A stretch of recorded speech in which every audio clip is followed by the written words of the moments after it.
আমাদের এই যে বংশায় ব্রিজটা না হওয়ার কারণে এই এলাকার সহ কয়েক 2, 4, 5 এলাকার মানুষের হচ্ছে যাতায়াতে খুব কষ্ট হয়। কারণ জেলা সদরের সাথে যোগাযোগের একমাত্র মাধ্যমই হচ্ছে এই রাস্তাটা।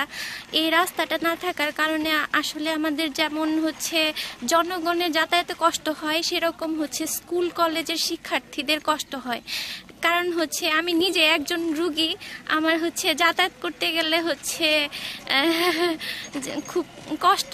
আমি না হচ্ছে যে কোনো রুগীর এই হচ্ছে দুর্গম রাস্তা দিয়ে যেতে গেলে খুব কষ্ট হয়। দেখা যায় যে একটা ইমার্জেন্সি রুগী, তাকে নিয়ে যেতে গেলে রাস্তা দিয়ে সে নিয়ে রাস্তাতে অর্ধেক মানে জীবন শেষ হয়ে যাবে।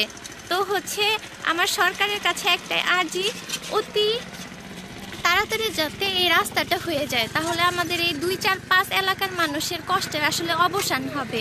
এই রাস্তাটার জন্য আমি জোর দাবি জানাচ্ছি।